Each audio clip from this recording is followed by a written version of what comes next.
प्रिय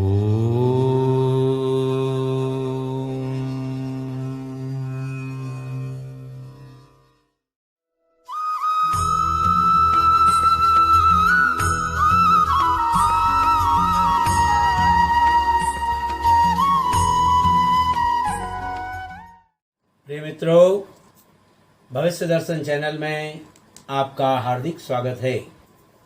भविष्य दर्शन चैनल आपके लिए लेकर आ रहा है विभिन्न लग्नों में उत्पन्न जातकों की विशेषताएं तथा भावेशों की शुभाशुभता। प्रिय मित्रों, ग्रह तो शुभ, पापी या क्रूर होते ही हैं, परंतु भाव भी शुभ या अशुभ होते हैं। फलित के संबंध में शुभ भाव का स्वामी शुभ तथा अशुभ भाव का स्वामी अशुभ होता है। ऐसे अशुभ भावेश की स्थिति व दृष्टि दोनों ही अशुभ होती है। यह तथ्य महत्वपूर्ण है कि भाव में स्थित ग्रह की अपेक्षा भावेश अधिक महत्वपूर्ण होता है, क्योंकि भावेश तो मकान मालिक है, जबकि उस भाव में स्थित ग्रह किराएदार। जो पाठक यह जानना चाहते हैं कि उनकी कुंडली में विभिन्न भावों के स्वामी कौन कौन से ग्रह हैं तथा वे भावेश उनके जीवन में शुभ फलदायक यानी कि कारक या अशुभ फलदायक यानी कि अकारक रहेंगे, उन्हें अपनी लग्न वाली कुंडली से यह ज्ञात हो जाएगा कि उनके जीवन के विभिन्न पहलुओं जैसे शरीर, धन, पराक्रम, सुख, संतान, रोग, पत्नी, आयु, धर्म, कर्म, आय और व्यय, इनकी स्थिति हमारी कुंडली में कैसी रहेगी। वो भावेश अकारक हैं या कारक हैं, उनकी दृष्टि किस प्रकार की है, इसके बारे में हमें जानकारी मिल जाएगी। तो कुंडली से हमें ये मालूम हो जाएगा कि प्रत्येक भाव में स्थित राशियां, जैसे यहाँ पर कन्या राशि है लग्न में। अब कन्या राशि का जो है भावेश, वो भावेश कैसा है, वो शुभ है या अशुभ है, भावेशों की शुभाशुभता कैसी रहेगी, वो कारक है या अकारक है, और प्रत्येक लग्न में जो उत्पन्न हमारे जातक हैं उनकी विशेषताएं क्या होंगी, आज इसी पर हम बात करते हैं। तो सबसे पहले मैं आपको बता देता हूं भावेशों की शुभाशुभता के बारे में। यानी कि ये जो लग्न का हमारा भाव है, ये भाव उत्कृष्ट, यानी कि लग्न हम जिसको प्रथम भाव कहते हैं, ये उत्कृष्ट भाव कहलाता है, सबसे श्रेष्ठ भाव कहलाता है लग्नेश या लग्न का प्रथम भाव का स्वामी। जैसे यहाँ पर कन्या लग्न है तो कन्या लग्न का स्वामी हो गया हमारा बुध, यानी कि कन्या लग्न की कुंडली में बुध जो है वो लग्नेश रहेंगे, जो उत्कृष्ट जो है कुंडली के लिए रहेंगे। अब जब जब इनकी दशा अंतरदशा आएगी, ऐसी स्थिति में बुध जो है हमें अच्छा फल देंगे। और दूसरा जो भाव है हमारा, वो आता है हमारा त्रिकोण का भाव। त्रिकोण क्या है? पंचम और नवम, यानी कि पंचम और नवम का जो भाव है ये अति उत्तम भाव कहलाता है। तीसरा भाव है हमारा केंद्र का, चौथा, सातवां और 10वां, ये केंद्र का जो भाव है ये भाव कहलाता है हमारा उत्तम। लग्न हमारा उत्कृष्ट हो गया, और त्रिकोण और पंचम जो है हमारा अति उत्तम हो गया, और उसके बाद केंद्र, चतुर्थ, सप्तम और दसम ये हमारा उत्तम भाव हो गया। और दूसरा जो भाव है हमारा ये तटस्थ भाव कहलाता है। यहाँ तीसरा और 11वां, ये तीसरा भाव और ये 11वां भाव, ये हमारा जो है मध्यम भाव कहलाता है। इसके बाद आती है बात त्रिक भाव की, यानी कि त्रिक भाव, छठा भाव, 8वां भाव और 12वां भाव, ये कुंडली का अशुभ भाव कहलाता है। अब भाव के संबंध में एक और बात आपको बताता हूं। यहां पर लग्नेश, जैसे बताया आपको, लग्नेश हमेशा शुभ होता है। इस लग्न को हम केंद्र भी कहते हैं और हम इसको त्रिकोण भी कहते हैं। दूसरी बात आती है पंचम और नवम भाव, यानी कि त्रिकोण। पंचम और नवम भाव के जो स्वामी हैं, कोई भी ग्रह हों, जैसे यहां पर देख रहे हैं पंचम का स्वामी यहां पर शनि है, क्योंकि मकर राशि है, मकर राशि का स्वामी हो गया शनि, तो शनि जो है पापी ग्रह है। जबकि नवम भाव का स्वामी है शुक्र, ये जो है शुभ ग्रह है। तो चाहे वो पापी ग्रह हो चाहे वो शुभ ग्रह हो, कि कोई भी यदि ग्रह होगा तो वो हमेशा शुभ फलदायक ही होते हैं। हम ये नहीं कह सकते ये पापी ग्रह है तो ये अशुभ फल देगा, ये शुभ ग्रह है तो केवल शुभ फल ही देगा। तो यानी कि किसी भी प्रकार, चाहे वो पापी हो चाहे वो शुभ हो, यानी कि ये दोनों भावेश जो होंगे वो शुभ फल देंगे। अब दूसरी बात होती है शुभ ग्रह केंद्र के यदि स्वामी हो जाएं, जैसे यहां देख रहे हैं आप, यहां कन्या लग्न की कुंडली है, चतुर्थेश जो है गुरु हो गए, सप्तमेश भी गुरु हो गए और दसमेश भी जो है यहां पर बुध हो गए। यानी तीनों ही जो है हमारी गुरु और बुध दोनों ही जो है वो सौम्य ग्रह हैं। तो यहां पर यदि शुभ ग्रह केंद्रेश हो जाते हैं तो वो अपने शुभ फलों में न्यूनता ला देते हैं, उतने अच्छे शुभ फल नहीं दे पाते, या ये कहिए कि शुभ फल देने में वो असमर्थ हो जाते हैं केंद्राधिपत्य दोष के कारण, केंद्रेश हो जाने के कारण।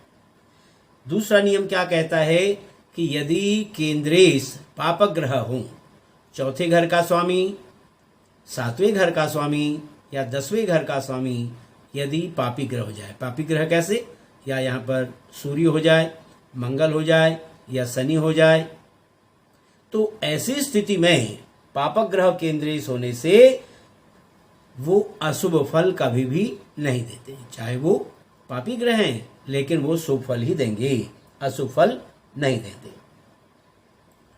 तो इस तरह से ये हमने बात की भावेशों की और भावेशों के शुभता की। जैसा आप यहाँ पर देख रहे हैं ये लग्न है, लग्न में जो है कन्या राशि है जिसका भावेश हो गया बुध। द्वितीय में तुला राशि है, तुला राशि का स्वामी है शुक्र, तो इसलिए द्वितीय शुक्र हो गया। तृतीय जो है वृश्चिक राशि होने से मंगल हो गया। चतुर्थ में धनु राशि होने से चतुर्थेश गुरु हो गया। पंचम में मकर राशि होने से शनि पंचमेश हो गया। छठे घर में कुंभ राशि होने से षष्ठेश जो है शनि हो गया। सप्तम घर में मीन राशि होने से गुरु जो है वो सप्तमेश हो गए। और आठवीं घर में मेष राशि होने से मंगल अष्टमेश हो गए। और नवें घर में वृष राशि होने से शुक्र जो है वो नवमेश हो गए। मिथुन राशि 10वें घर में होने से बुध जो है वो दशमेश हो गए। 11वें घर में कर्क राशि होने से चंद्रमा एकादशेश हो गए। और 12वें घर में सिंह राशि होने से द्वादशेश या व्ययेश सूर्य हो गए। तो ये इस तरह से भावेशों की स्थिति थी। अब हम बात करते हैं कन्या लग्न में जो उत्पन्न जातक हैं उनकी सामान्य विशेषताएं कैसी हैं। तो कन्या लग्न या कन्या राशि में उत्पन्न जो जातक हैं वो प्रायः दुबले पतले व लंबे होते हैं। इनकी जो भौहें हैं वो बड़ी घनी होती हैं। ऐसे जातक बड़े स्फूर्तिवान होते हैं, इनकी गति बड़ी तीव्र होती है। अब कन्या राशि का जो स्वामी है वो बुध स्वयं जो है अस्थिर स्वभाव का है, क्योंकि ये कन्या जो लग्न है ये द्विस्वभाव है। ठीक है, द्विस्वभाव राशि होने से स्वयं बुध जो है वो अस्थिर स्वभाव। यह जिस तरह से जिस ग्रह के साथ बुध की स्थिति होती है, जहां भी ये बैठ जाते हैं, वैसे ही जो है शुभ या अशुभ फल देने लगते हैं। अतः इस लग्न के जातक वातावरण एवं संगति के अनुसार अपने आप को ढाल लेते हैं। ये मौका देख करके, समय को देख करके, परिस्थिति को देख करके अपने आप को समय के अनुकूल परिवर्तित कर लेते हैं, तदनुसार आचरण करने लगते हैं। इस प्रकार अपनी समस्याओं को ये सुलझा लेते हैं। इनका जो दैनिक जीवन है वो बड़े परिवर्तनों से युक्त रहता है। अब दूसरी बात बताएं आपको कि कन्या राशि जो है वो पृथ्वी तत्व राशि है। तो पृथ्वी तत्व प्रधान राशि होने से धन व संपत्ति संचय करना इन लग्न की जातकों का लक्ष्य होता है। बुध विद्या, बुद्धि, वाणिज्य व वाणी का कारक ग्रह होने से ऐसा जातक विद्वान, बुद्धिमान, मधुरभाषी व वाणिज्य पटु होते हैं। अतः ये चिकित्सक, अंकेक्षक, ऑडिटर, पत्रकार, अध्यापक, वकील, लेखाकार, विक्रय प्रतिनिधि, जिसे हम सेल्स रिप्रेजेंटेटिव आदि के रूप में जानते हैं, ये इस प्रकार के व्यवसाय में कन्या लग्न के जातक सफल हो सकते हैं। ऐसे जातकों का विवाह कुछ विलंब से होता है। वे भावुक होते हैं, अपने विचारों तथा स्वप्नों के संसार में खोए रहते हैं। दुनियादारी की समझ इनमें अच्छी होती है। बुध के प्रभाव से ऐसे जातकों का रुझान गणित व ज्योतिष की ओर अधिक होता है। कन्या राशि के प्रभाव से इनकी रुचियों में स्त्रीत्व की झलक देखी जा सकती है। ये नाजुक, सौंदर्य व श्रृंगार प्रिय होते हैं। ये चतुर व बुद्धिमान होते हैं। इनकी रुचि संगीत व वाद्य यंत्रों में भी होती है। ये स्वार्थी होते हैं। अपने स्वार्थ के लिए दूसरों का अहित करने से भी नहीं चूकते। ऐसे जातक सफल राजनीतिज्ञ होते हैं। इसीलिए ये राजनीतिक जीवन में सफलता अर्जित कर लेते हैं। इनके मन की चाह पाना, मन की थाह को पाना बड़ा कठिन है, क्योंकि वाक्पटु होने के कारण इनके मन और वाणी में अंतर आ जाता है। अपनी वाणी से जो है ये हरेक को प्रभावित कर लेते हैं। प्रेम के क्षेत्र में ये सामान्यतया असफल देखे गए हैं, परंतु विपरीत योनि की ओर इनका विशेष जो है लगाव होता है। तो इस तरह से हमने बात की कन्या लग्न के जातकों की सामान्य विशेषताएं। अब बात करते हैं भावेशों की बात। सबसे पहले कन्या लग्न में हम सूर्य की बात करते हैं। सूर्य कन्या लग्न की कुंडली में द्वादशेश हो जाते हैं। तो द्वादशेश होने के कारण यहां पर भी सूर्य कन्या लग्न की कुंडली में तटस्थ रहेंगी। अब बात करते हैं चंद्रमा की। इस कुंडली में चंद्रमा एकादशेश होने के कारण दूषित हो गए। त्रि, षट और आय, तीसरे घर का स्वामी, छठे घर का स्वामी और 11वें घर का स्वामी जो है ये अकारक होता है। इसलिए चंद्रमा यहाँ पर एकादशेश हो गए, जिसके कारण दूषित होने के कारण चंद्रमा कन्या लग्न की कुंडली में अकारक और अशुभ फलदायक रहेगा। अब बात करते हैं मंगल की। अब यहां देख रहे हैं कन्या लग्न है। कन्या लग्न की कुंडली में मंगल तृतीयेश और अष्टमेश हो जाते हैं। त्रि, षड, आय, त्रि, षट, आय और त्रिकेश, छठा, आठवां और 12वां त्रिक स्थान का स्वामी होगा। एक तरफ तो ये त्रिषाडाय में हो गया और एक में त्रिक में आ गया। तो ऐसे मंगल जो है त्रिकोणेश होने के कारण मंगल जो है वो दूषित हो गया। यहां भी दूषित हो गया तीसरे भाव का स्वामी होने से, और यहां पर अष्टमेश होने से भी जो है ये अत्यंत दूषित हो गया। इसलिए कन्या लग्न की कुंडली में मंगल जो है वो अकारक और अशुभ फलदायक रहेगा। अब हम बात करते हैं बुध की। यहां पर कन्या लग्न की कुंडली में स्वयं बुध जो है लग्नेश हैं और दशमेश भी हैं।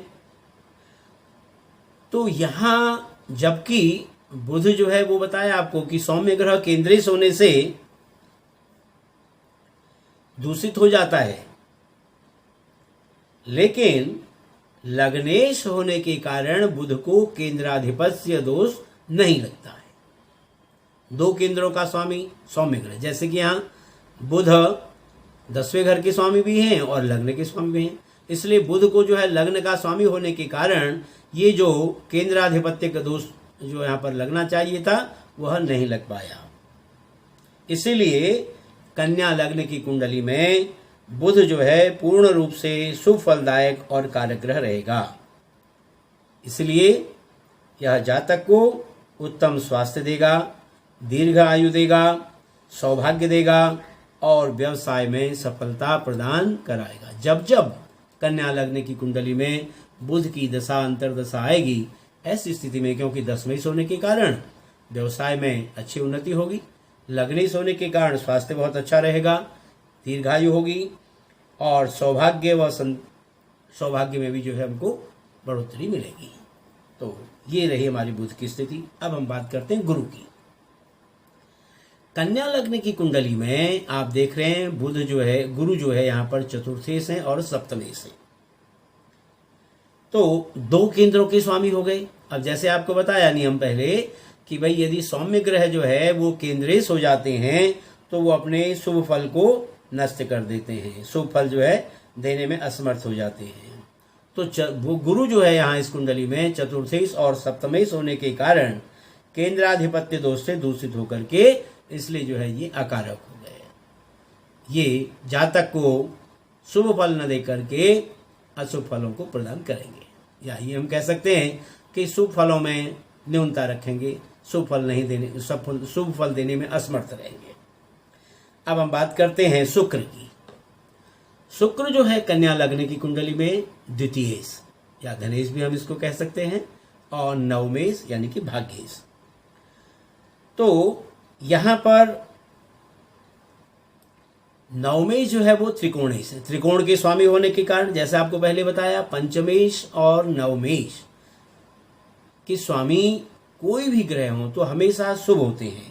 तो यहाँ पर जो शुक्र की स्थिति है, यहाँ पर तो द्वितीयेश हो गए और यहाँ पर जो है नवमेश हो गए, भाग्येश हो गए।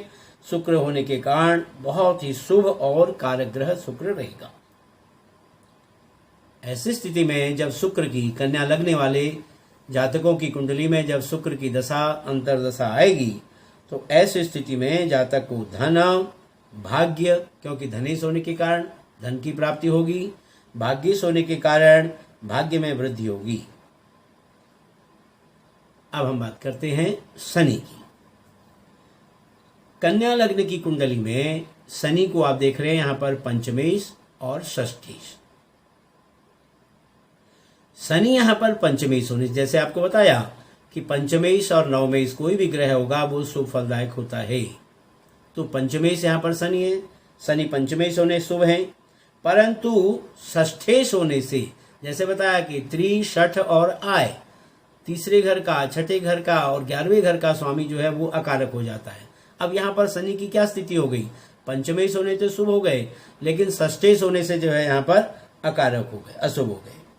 तो ऐसी स्थिति में एक स्थिति जो है, एक भाव हमारा शुभ है, दूसरा भाव हमारा अशुभ है। तो ऐसी स्थिति में सामान्यतया जो है यहाँ पर शनि कन्या लग्न की कुंडली में तटस्थ भावेश की भूमिका को अदा करेगा। न तो वो शुभ फल दे पाएगा और न वो अशुभ फल दे पाएगा। यानी जब जब कन्या लग्न की कुंडली में शनि की दशा अंतर्दशा आएगी, ऐसी स्थिति में जो है उदासीन रहेगा, तटस्थ रहेगा। इस प्रकार हम ये कह सकते हैं कि कन्या लग्न की कुंडली में बुध और शुक्र ये दोनों ग्रह जो है कारक रहेंगे। चंद्रमा, गुरु और मंगल, चंद्रमा 11वें घर का स्वामी हो गया, गुरु को जो है केंद्राधिपत्य दोष हो गया और मंगल को जो है तृतीय और अष्टम में होने का, तृतीयेश और अष्टमेश होने के कारण ये दोष लग गया। इसलिए कन्या लग्न की कुंडली में चंद्रमा, मंगल और गुरु ये तीनों अकारक रहेंगे, जबकि शनि और सूर्य की स्थिति जो है वो तटस्थ रूप की रहेगी। प्रिय मित्रों, यह था कन्या लग्न में उत्पन्न जातकों की विशेषताएं एवं भावेशों की शुभाशुभता। आशा है आपको हमारी यह वीडियो अच्छी लगी होगी। यदि आपको हमारी यह वीडियो अच्छी लगी हो तो आप हमारी वीडियो को लाइक करें, शेयर करें और हमारे चैनल को सब्सक्राइब करना भी न भूलें। फिर इसी प्रकार की नई वीडियो लेकर आपके सामने उपस्थित होंगे। तब तक के लिए आप सभी का हार्दिक धन्यवाद।